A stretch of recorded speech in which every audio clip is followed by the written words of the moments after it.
Bienvenidos a Brujas y Algo Más, este espacio pensado para hablar de nosotras. Qué fría eres, ¿qué sucederá en 15 días? Adiós, mujer tormento, dicha esperanza y alma de mi vida, que amo, que temo, que me inspira sentimientos tiernos que me llaman a la naturaleza y movimientos impetuosos tan volcánicos como el trueno. Yo no te pido amor eterno ni fidelidad, sino solamente verdad, franqueza sin límites. Y Napoleón contemplaba sus últimos atardeceres en la isla de Santa Elena, recordando aquellos errores cometidos en Waterloo y escribiéndole cartas a su viejo amor y gran amiga. Y se dice que sus últimas palabras fueron Francia, el ejército, Josefina, quien fuera su primera mujer, y de quien se ha dicho que era frívola, inculta, derrochadora, además de ser sexualmente voraz. Y si bien algo de cierto hay, también esas características eran parte de su leyenda.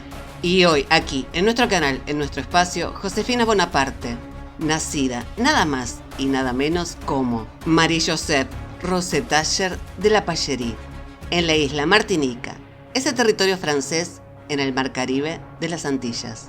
Y en aquella gran y aristocrática hacienda la llamaban Rosé, pero Napoleón, al no poder soportar que sus amantes la hubieran llamado así, le hace adoptar el nombre de Josefina, lo que ella, muy divertida, aceptaría. Pero antes de llegar a eso vendría su primer matrimonio con Alejandro, el vizconde de Beauharnais, cuando ella tenía solo 17 años. Y ese matrimonio sería una clave para ella, quien había llegado a Francia llena de imágenes y sueños, productos de los relatos de su padre, quien había vivido en Versalles. Pero la triste realidad no tardaría en golpearla. Ella, una chica de las colonias, provinciana, no encajaba para nada en los ilustrados salones de aquella Francia a finales del siglo XVIII. Y Alejandro, su esposo, la ve bella por fuera, pero este es un momento donde se apreciaba más la inteligencia y se veía el cerebro femenino como algo sensual y erótico, donde la erudición era muy atractiva y ella solo tenía una formación muy básica.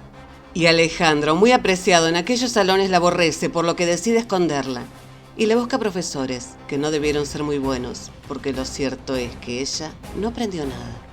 Y el vizconde decide entonces echarla de su casa, sin dinero y con 2 niños pequeños. Y aquí, nuestra protagonista se reinventaría una vez más.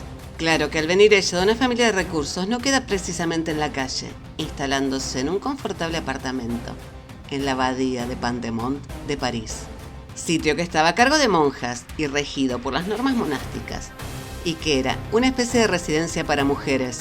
Ellas, antiguas amantes de reyes, duquesas que se ocultaban durante un embarazo de algún hijo fuera del matrimonio, hijas a las que sus padres recluían cuando se ausentaban de casa para que no estuviese en riesgo su honor, o como Rosé, mujeres repudiadas. Pero todas ellas le abren sus brazos y le enseñan a moverse, a hablar, a bailar, le enseñan cómo ser una dama de sociedad. Y todo esto le da el valor de hacer algo que pocas se atrevían en esa época, denunciar a su propio marido. Y es que para poder repudiarla, Alejandro compraría primero el testimonio de un esclavo de las Antillas, quien dijo que ella había tenido amantes antes de casarse. Y si la disolución se hacía efectiva, ella perdería el apellido, el título de vizcondesa, la custodia de sus hijos, y también el dinero y las posesiones que se le habían entregado a él como dote.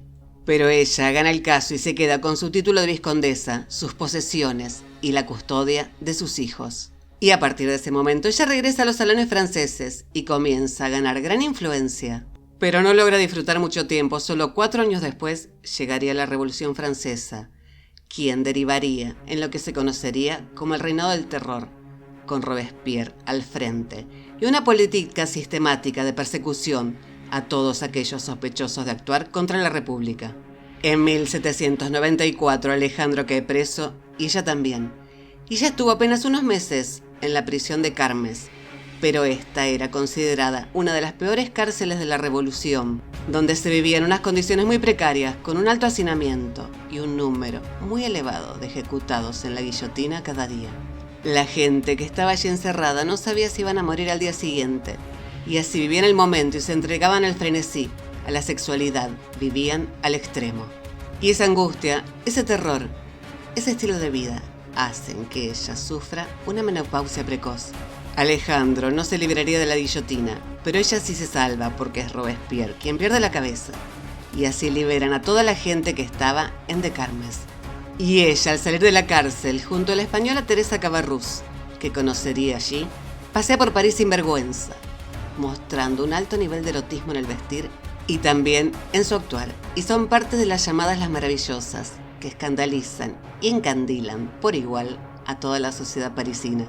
Y es allí cuando ella conoce a un Napoleón Bonaparte provinciano, que habla un francés con un dejo de acento italiano, algo tosco, con pocas habilidades sociales, y que no sabe moverse para nada en los salones.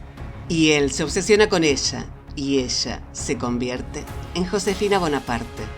Y Napoleón poco a poco toma el poder. Él fue el inventor de las grandes instituciones del Estado y fundador de la Francia moderna, el impulsor del Código Civil y la separación de la Iglesia y del Estado, pero también fue la persona que restableció la esclavitud y echaría para atrás los derechos adquiridos de las mujeres. Y él fue entonces emperador y conquistó parte de Europa. Él firmó tratados de paz y se enfrentó a las monarquías más antiguas. Él fue un estratega, un militar, un belicista con más de 60 batallas a sus espaldas, pero él no lo hizo solo. Y mientras él peleaba, Josefina hacía el trabajo diplomático para calmar los ánimos de aquellos a los que su marido ofendía. Como por ejemplo con el Tratado de Campo Formio, en el que los propios artículos reconocen que sin Josefina no habría sido posible la paz, y en agradecimiento le regalan un conjunto de caballos. En el año 1804, Napoleón se autoproclama emperador de los franceses y decide que Josefina será su emperatriz. Y mientras Napoleón sigue mirando hacia afuera, en Francia ella mantiene audiencias con embajadores, cónsules, empresarios. Ella es quien le susurra al oído. Ella fuerza la relación humana que de otra manera Napoleón no podría tener. Hay versiones que hablan que ella era frívola, era derrochadora, aunque algunos decían que gastaba, pero mucho menos que María Antonieta. Pero otros aseguraban que era Napoleón quien la obligaba a cambiarse de vestido al menos 3 veces al día, por su manía extrema por la limpieza y esa obsesión que él tenía de estar a la altura de las monarquías europeas. Y así ella marcó una tendencia en la moda con un estilo que aparentaba sencillez y era fácilmente replicable por las mujeres en la calle. Sus famosos vestidos de estilo imperio, que aún se pueden ver en las pasarelas. Incluso impulsó la industria textil nacional francesa al dejar de consumir muselinas del Reino Unido y elegir, en cambio, las famosas sedas de Lyon. Pero es cuando Josefina está en la cima de su éxito que llegaría un nuevo rechazo, el de Napoleón, quien le pide el divorcio en 1809. Y es que, aunque él estaba perdido de amor, por lo que se desprende de las cartas que le escribe, había un interés superior, un heredero. Algo imposible para Josefina, por su menopausia precoz, lo que le valió incluso el ataque de la madre de Napoleón, que la llamaba vieja y seca. Josefina se trasladaría al Palacio de la Malmaison, donde su gusto por la botánica la llevaría a construir un invernadero y cultivar más de 200 especies nuevas en Francia. Josefina y Napoleón mantuvieron contacto hasta su muerte por una neumonía en 1814. Y ella fue una referente de valor, de reinvención, una mujer fascinante, una mujer poderosa. Y espero que este episodio de esta mujer que supo marcar una época les haya gustado tanto como a mí. No te olvides, dejarme un comentario si quieres sugerir alguna protagonista. Muchas gracias a todos por escucharme. Y nos vemos el domingo en Brujas y algo más.